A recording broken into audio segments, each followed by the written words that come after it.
Welcome back to Football Daily. On the 17th of June, the Premier League will officially be back after 3 months off our screens. So here are all the stories you may have forgotten and everything you could expect. 10. Coronavirus changes. The Premier League is back, but as you have never seen it before. As expected, all games will be played behind closed doors, with plans being worked on by clubs and broadcasters to try and recreate the atmosphere for those watching from home. There are still 92 games left to play, meaning a hectic schedule awaits as the clubs race to finish the season ahead of a provisional deadline of July the 25th. That means 6 weekends of non-stop action, 3 rounds of midweek games, and even 25 matches being made free to air by Sky Sports. While a majority of the matches will follow a normal system of playing home and away, a few high-profile games are expected to be played at neutral grounds at the request of the police. Similar to Germany, managers will have up to 5 substitutions available to them every game, while the number of players on the bench is also expected to be enlarged. And everyone involved will be tested on a weekly basis to ensure maximum safety. To many fans' delight, VAR may not be in use to avoid groups working closely at Stockley Park, and the usual handshake formalities have been dismissed. It may not be perfect, but the Premier League is back, and we have certainly missed it. Before we move on to our next section, just a quick reminder to hit that subscribe button if you haven't done so already, and the notification bell so you don't miss another Football Daily video. 9. Injury concerns. One of the things the Bundesliga return has taught us is that the players will be at a heightened risk of injuring themselves. 3 months is a long time out of competitive action, and with such a busy schedule ahead, the chances of players picking up injuries has increased. During the first 2 rounds of the Bully restart, injuries soared by almost 250%. Unsurprisingly, the majority of these were muscular problems, leading to many players having to take short spells out on the treatment table. This issue will be a particular concern to Premier League clubs with small squads. Wolves have used the fewest amount of players all season with 20, closely followed by Leicester and Burnley on 21, then Manchester City and Sheffield United on 22. All of these teams rely on a well-established starting 11, rather than a club like Chelsea that can be more fluid with their selection. With the exception of Man City, their run-ins are more likely to be derailed by mounting injuries, with a lack of depth available to fix the problems when they occur. Considering this, injuries could play a huge part in dictating how the final league table looks. 8. The Blades' European Dream. Sheffield United have defied the odds to emerge as unlikely contenders for European football. Chris Wilder's men were favourites for relegation when the season started following their promotion from the Championship. However, they have more than silenced their doubters, stunning everyone to sit comfortably in the top half of the table. When the league was postponed in March, they sat in 7th, 2 points behind Man United in 5th and with a game in hand. And should they defeat Newcastle in their first game back, they will be just 2 points behind Chelsea in the final Champions League spot. It has been a truly astonishing effort from the Blades, a team largely powered by free transfers and British misfits picked up lower down the divisions. Wilder has cemented his legendary status at the Yorkshire club by forging an unrelenting belief and work ethic that few teams have been capable of matching. Only league leaders Liverpool have let in fewer than their 25 goals all season. They don't have an easy run-in, with 5 of the top 8 to come, but they have silenced a number of the big boys already, so don't write them off. 7. Drawing Arsenal. Sheffield United aren't the only team looking to set a new trend this season, though Arsenal's potential achievement isn't necessarily one to cheer about. The Gunners have had another frustrating campaign. Unai Emery was fired at the end of November, while £72 million signing Nicola Pepe has struggled to live up to his price tag. Mikel Arteta arrived from Man City just before the new year to restore order, with a Europa League spot now their best bet, though an unlikely Champions League place remains possible. One of the biggest problems they have faced, however, is how many games they have drawn.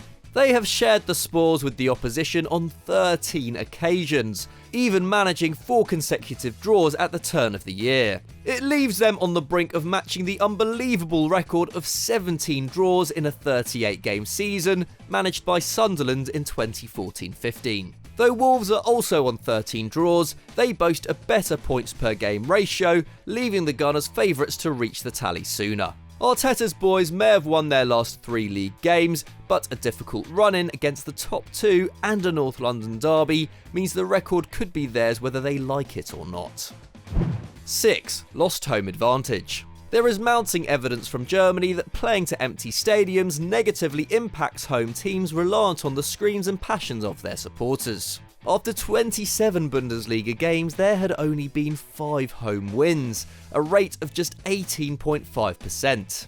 Wolfsburg stunned Bayer Leverkusen 4-1 in their own backyard, while Augsburg and Hertha Berlin both picked up unlikely victories on the road. Before the shutdown, 42.8% of games were won by the home team, while only 21.2% of matches ended in draws, compared to a massive 37% now. English football is famous for its away days, with Millwall and Stoke City notoriously hard places to visit. And the Premier League is no different. Under Jurgen Klopp, Anfield has become a fortress again, with Liverpool yet to drop a point at home all season, while Manchester United and Everton have both picked up 13 points more on their own turf than they have on the road. Without the 12th man at Old Trafford or Goodison Park, visiting teams may be less intimidated and perform more efficiently.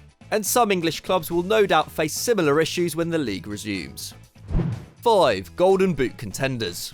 Before the Premier League shut down in March, the competition for this season's Golden Boot looked tantalisingly close. For a large part of the campaign, Leicester City's Jamie Vardy has led the way. By January the 1st, he was out on his own on 17 goals, 4 clear of Aubameyang and Danny Ings in second. However, a difficult 2020 has seen the cult hero score just twice, allowing Aubameyang to move within 2 of his total. But the Gabonese forward may not even be his biggest threat. Sergio Aguero scored 6 times in 3 games in January to come within 3 of Vardy, and currently has an expected goals per 90 rate of just under 1. If the Argentinian can keep up this performance, he will be lethal in the run-in. Meanwhile, no player in the Premier League takes more shots per game than Liverpool's Mo Salah, and he ties with Aguero on 16, while Ings is still not far behind on 15. Finally, a fit and healthy Marcus Rashford has something to prove, having reached 14 goals before injury ruled him out in January. The league shutdown was no doubt a blessing in disguise for United's mercurial forward. Bragging rights are a big deal within the striker community, so all will be desperate to claim this year's prize. 4. Champions League race. Liverpool aside, the race for Champions League football is well and truly on. The former third place Leicester City had stuttered prior to the shutdown, with the Foxes only picking up 5 points from a possible 15. They may be 8 points clear of Man United in 5th, but the Red Devils had been in a resurgent mood. A favourable run-in that features games against 4 of the current bottom 6 will give Solskjaer's team a lot of belief. The club most at risk could be 4th place Chelsea. They have struggled in 2020 and are now just 3 points clear of United. They still have to face Liverpool and Man City, while crunch ties against Wolves and Sheffield United could be crucial. And that leads to the outside bets. Chris Wilder and Nuno Espirito Santos' teams have lit up the Premier League, and both will firmly believe Champions League football is in their grasp. Wolves have shown no signs of their current Europa League involvement slowing them down, and with Adama Traore and Raul Jimenez in their ranks, anything could happen. Finally, matters are complicated by Manchester City's potential ban from next year's edition. If the decision is upheld, it could mean a 5th place finish will be enough to achieve qualification. That throws the door open to Tottenham and Arsenal, leaving everything to play for.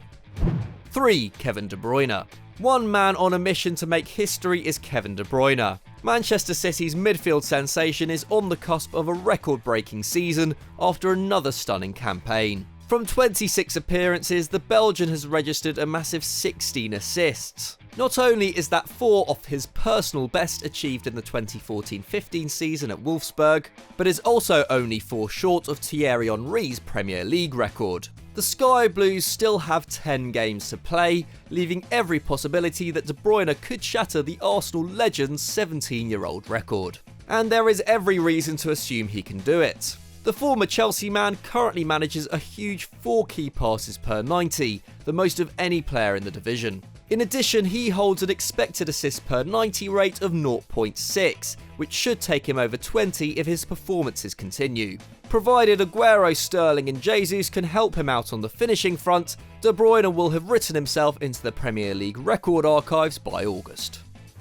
2. Relegation Battle. There is nothing better than a good relegation scrap, and this year the Premier League looks set to deliver again. Norwich City boss Daniel Farke has already admitted his side need a miracle to survive, rooted at the bottom of the table with 20 points. But just 6 points behind Watford in 17th, they still have the slimmest of chances, especially considering the Hornets' mini revival under Nigel Pearson looks to have faltered. Watford have only picked up 4 points from a possible 15, despite ending Liverpool's unbeaten streak in stunning fashion. Meanwhile, big spenders Aston Villa are in 19th on 25 points, having lost 4 on the bounce, but have a game in hand where victory could propel them to 16th above Watford and West Ham. Brighton are by no means safe on 29 points, having failed to win a Premier League game in 2020, while West Ham are suffering another miserable campaign with only 1 win from 10. David Moyes' side finished by facing 3 of the current bottom 4, so survival could rest there.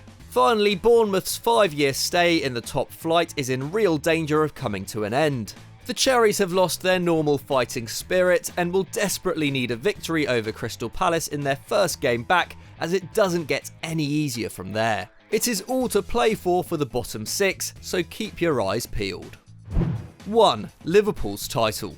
After a 30-year wait, Liverpool are ready to be crowned champions of England again, and boy do they deserve it. The Reds have been relentless all season, winning 27 of 29 games, while only drawing and losing 1 game apiece. What's more, they are unbeaten at Anfield in over 2 years, and hold the best goal difference, having only conceded 21 times. Pep Guardiola's Man City trail them by 25 points in the league, 12 months on from pipping Liverpool to the title by a single point. City are so far behind that Klopp's men need just 2 wins to seal the league, while any points dropped for Guardiola's side will decrease that number further. Klopp will no doubt have his sights set on the Sky Blues' record of 100 points in a Premier League season, which would cement this current Liverpool side as one of the very best in the competition's history. It's cruel that their unbelievable achievements were almost derailed by the coronavirus pandemic, but no one will deny them their moment of glory when Jordan Henderson finally gets his hands on the famous trophy.